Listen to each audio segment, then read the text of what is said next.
My next guest, one of my favorite guests, he is the co-founder of basedpolitics.com. His name's Brad Polumbo. He's a fellow freedom fighter. Welcome, Brad Polumbo, to the show. Good morning, Brad. How are you, sir?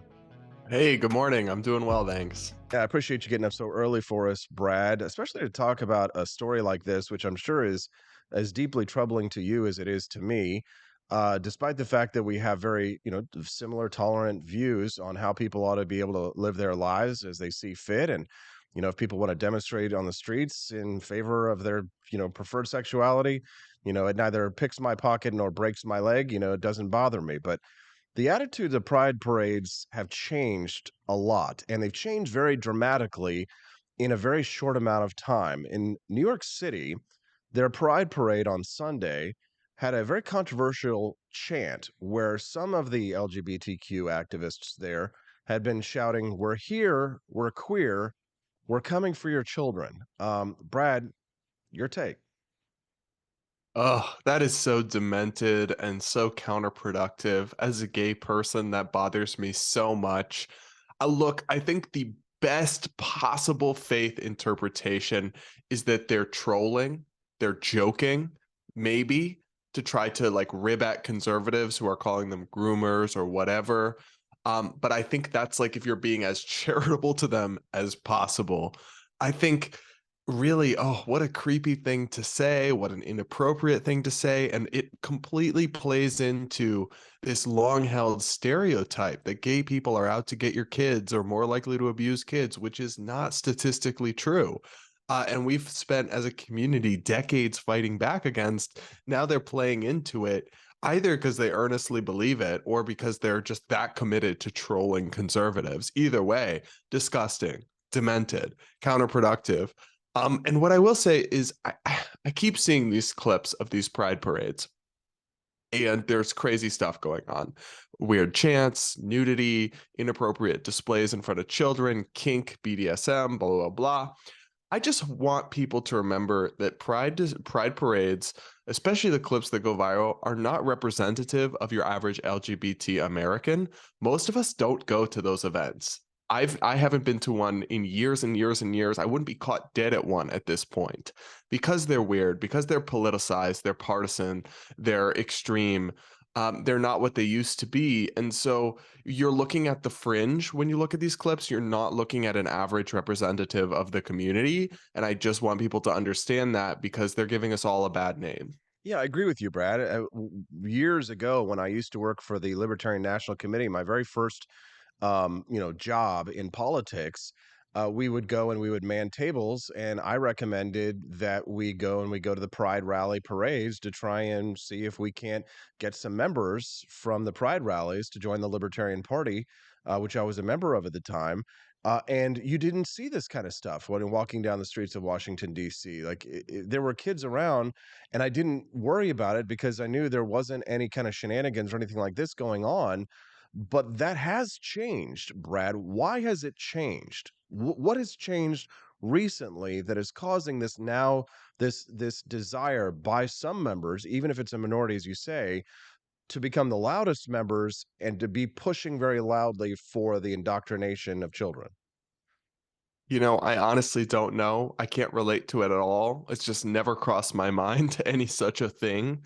I guess maybe it's them trying to push back at the right and basically give them the bird and say, "Oh, you're so afraid of this, we'll do it then." But that is just not a sane way to approach politics, and it's not a way to be a decent human being. I think it really shouldn't be that hard to have a rule. Either Pride is going to be 18 and up, and we're going to not allow children, or we're going to allow kink, nudity, etc. Right now, they're doing both, and that is demented. That is weird. That is not normal. It seems kind of illegal in some cases. I'm surprised they're not getting any trouble. I mean, I saw some videos of people who are literally nude on the street in front of children. I was under the impression that you should go to jail for that. But I don't know who these people think they're helping. I don't know who is organizing these events and has lost their mind. But this is what happens. They've become so politicized and so extreme that only like the most leftist, most politically active members of the community still go to these things, especially in the big cities. Um, and when you seed the venue to those types of people, you end up with this extreme and crazy stuff. Yeah, I completely agree. If you're just tuning into the Wake Up America show, good morning. I'm your host, Austin Peterson. Thanks for tuning in. I see a lot of people watching us over on Rumble this morning, which I'm grateful for, but not a lot of likes. Why don't you click that like button? I know you have to be signed in order for you to be able to click like or comment over on the Rumble feed, but why don't you make today the day? Sign in, click that like button, introduce yourself so that we can get to know you a little bit better. My lovely wife, Stephanie Peterson, is corralling people over there this morning, so make sure you say hello to her as well. She is my secret weapon, my smoking hot redheaded libertarian wife. So everybody say hello to Stephanie. And Steph, thanks so much for helping me to herd cats today. And if you're over on YouTube as well, a nice big audience too. We've got a good crowd today, and make sure you do the same. Click like and subscribe to the channel if it's your very first time here. I'm speaking to Brad Polumbo. He is the co-founder of basedpolitics.com. We're talking to him a little bit about a pride rally in New York City on Sunday, where activists loudly were shouting, "We're here, we're queer, we're coming for your children." Now, Brad, from what I have heard from some of the people of this community, if your charitable definition of this would be, oh, that they're joking or they're trolling, but I think probably the extreme of this might be someone who considers themselves to be a map, right? A what we might call a pedo, right? But in the middle is probably the reality, which is it's very likely that members of that community and the people who are shouting that believe themselves to be defenders of children, of LGBTQ youth, of young people. And I grew up in the 80s and 90s, Brad, and it was when I had gay friends, if we knew we either didn't know they were gay, we suspected they were, or they were just they just hid it because they were terrified to come out of the closet. I don't think we want to go back to that, Brad. But some of these people with their, with chants like that are probably have the best of intentions in that they don't want to go back to where kids have to hide themselves, right? But then you also have the opposite extreme, which is, that they have pride days in school and they're waving the rainbow flag and things like that. And kids are talking to teachers about their sexuality and things like that. So how do we sort of like split the baby here, if you will? Because I don't want to go back to I don't want to remarginalize homosexuals. It's one of my favorite questions to ask like trad cons is what's your plan to remarginalize the homosexuals? If you ever get in a debate with them, ask them like that because they start having it on and stuttering. But how do we sort of like balance it out here? Because there are those people who do see themselves as defenders of children, not groomers or anything like that. What's your take? Yeah, I it's hard. I wish we could just like go back to where we were at on these debates, like maybe in 2017, maybe just a few years ago. Mhm. Gay marriage was legal. Trans people, adults were rare, but not that many people truly cared when they were just adults doing what they wanted to do with their own bodies. I think the things that have made this so controversial again and have led to this backsliding are irreversible medical treatments being pushed on gender confused youth. I think people of all persuasions, including many gay and lesbian people, have serious concerns about that. And they're just told they're bigots, they're hate mongers, they want trans kids to unalive themselves, crazy things like that. And then, of course, unfortunately, many people are tribal thinkers. They either, are all in or all out. And when you tie basic notions of gay acceptance and tolerance, and even tolerance for adults with gender dysphoria, when you tie that to radical notions like kids must be allowed to make irreversible medical decisions that will leave them infertile for life, uh, we have to pretend there's no biological realities in sports that affect fairness. These kinds of things that are so obviously extreme. There are 1,000 genders. Misgendering is hate speech. All this extreme stuff. A lot of people are going to look and say, I want nothing to do with all of that. Clearly, this was a slippery slope. We got to go back." And I just wish we could all return to this kind of sensible, sane position where we have tolerance for different people with different values and lifestyles and beliefs. We have legal equality under the law. but we protect kids and we acknowledge reality when it comes to things like sports and fairness. That shouldn't be that hard to do, but it's not what the extremes on either side want to do in their ideological pursuits or in their financial pursuits, right? A lot of this has come from left wing activist groups that were dedicated to LGBT rights. Well, then they got them and needed to invent new causes to keep the donor checks coming in. And that's why we've seen the push to go to things like pansexual visibility day or whatever that is just non-binary awareness, things that are essentially made up and not real. When because they already got gay marriage, they already got anti-discrimination laws, right? They achieved their goals. Instead of packing up and going home, they decided to invent new ones so they could keep the donor checks and keep their high status. And I think, unfortunately, they risk undoing all the progress that has been made in the process. Yeah, that I couldn't agree more. And I wonder what our audience thinks.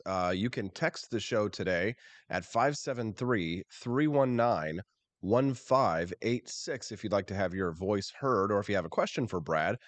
Brad, you tweeted about 19 hours ago a video of a Christian protester who was arrested at a pride parade for doing what ostensibly appears to be his God-given First Amendment right. He's, out there protesting, seems to be peaceful, and a police officer comes and gets in his face, puts him in handcuffs, and arrests him. What was your reaction to that? Well, I was really disturbed, but I was actually more disturbed by the second part of the video where the audience, the LGBT activists, all cheer at this man being arrested. That was the most disturbing part to me because just a few decades ago, gay activists of all people understood the value of free speech. They were a minority viewpoint trying to change the world that was initially very unpopular, and that's who free speech is needed to protect. And yet now, the modern iteration of these activists is cheering the state suppression of minority viewpoints. Uh, he wasn't doing anything. I looked into the case. Thankfully, the charges have been dropped. They tried to get him on disorderly conduct. There was no disorderly conduct. There was just free speech. So it's an attack on the First Amendment. To me, it's also a reminder of why we need to get rid of qualified immunity so he can sue that cop. But it's just disturbing to me to watch the extremes of the LGBT movement, the activists, the left wing types really turn their backs on freedom of speech and freedom of expression because that was such a central value to the rise of their own movement. And now it's like they think that now that they're dominant, they want to suppress minority ideas. Well, you're going to shut down any future progress because all radical ideas that change society and are eventually viewed as widespread acceptance and good started out as minority. Abolition of slavery was a fringe minority viewpoint, and now we all know it was a wonderful, beautiful, much needed idea. You have to have free speech, and when radical activists of all people can't see that, something has gone deeply, deeply awry. I imagine that most of the people who are watching us right now agree with you. So if you do, click that like button. This is the home of economic freedom and personal liberty here on the Wake Up America show. Every day, Monday through Friday, we bring you these kinds of opinions that you don't get to hear anywhere else other than perhaps based-politics.com, which is where Brad Polumbo drops his hot takes of the day. Justin Peterson, my brother, said, "We had a billboard Christian guy at Boston Pride Parade, but we all just walked by. It's his right to be there, even if he doesn't agree. Loss of free speech rights will always come for marginalized people and ideas first." I totally agree as well, but I'd love to hear the rest of the audience's take as well. Brad, I've got you for another couple of minutes, very briefly, if you wouldn't mind. Fill me in on this story because I actually, first time I heard about it was from you. You had tweeted this just a few days ago about Joe Biden. And this is a story where you say that Joe Biden refuses to acknowledge one of his grandchildren. What is this? Isn't it crazy that you haven't heard of this? Because if Yeah. this was a Republican, it would be all over the mainstream media. Oh, yeah. Joe Biden has 7 grandchildren, including one that is an illegitimate daughter of Hunter Biden. Her name is Navy Joan. She's 4 years old. However, Joe Biden walks around and tells the world he has 6 grandchildren. He doesn't acknowledge Navy Joan, even though her paternity has been scientifically proven is as a part of court proceedings. She is Hunter Biden's daughter. He at the White House, they put out 6 stockings for his grandkids, none for Navy Joan. He openly shuns one of his grandchildren. I look, set all politics aside. I think that's vile. I think that's a really terrible thing to do. And I think if somebody like Trump had did lots of vile, terrible things in his own personal life, right? And the media obsessed over all of them. I think if a Republican politician had that kind of clear and profound moral failing in their life that they were just openly doing, it would be something that was scrutinized. But I didn't hear about this until I read about it in conservative media recently, and you'd think this would be something of interest to mainstream media and reporters, but it's not, because they are essentially at this point just running defense, running PR for the White House. And it's really disappointing to me as a journalist because we're not supposed to be on team blue or team red. We're supposed to hold power to account. And this seems like something very obvious that people, regardless of politics, really, just good people should be like, hey, what's going on here? This is wrong. And when they are asked about it, when the White House is asked about it by, Fox News or the New York Post or something, they shut down the questions. They say, nope, not talking about it. This brought to you by the democracy, the people saving democracy, right? The whole thing is deeply disturbing to me, and it's just messed up. I feel bad for the kid. She didn't do anything wrong. It's not her fault her parents weren't married.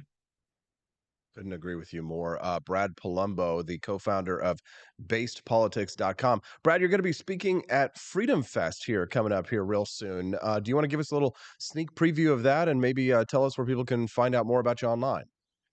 Yeah, absolutely. So at Freedom Fest, I'll be giving one speech about the mission of based-politics.com, Base Politics, which is to spread the message to the next generation through multimedia content, the message of freedom and individual liberty. And then I will also be doing a panel on LGBT issues on the right, kind of how to chart a sane and balanced approach on these issues. So hope to see you there. I know that you'll be there. We'll have to hang out. And if people are interested on more of my views on these issues, they can check out the Based Politics podcast or my solo podcast on LGBT issues, Damage Control. Brad Polumbo, one of the best freedom fighters out there today. Congratulations. Good luck to you out there on Freedom Fest. Unfortunately, I won't be able to make it. I'll be filming a documentary in the next couple of months, so it's going to be Oh, a really busy no. one for me. No, have a good time, though. We wish you the best. Check out Damage Control. My brother says, love Brad's Damage Control on his YouTube channel, and our friends will drop the link to that. I'm sure Cheeky Mayor's already got your website up there in the chat. So thank you for your time today, Brad, and thanks for standing up for freedom. We Thanks. appreciate you.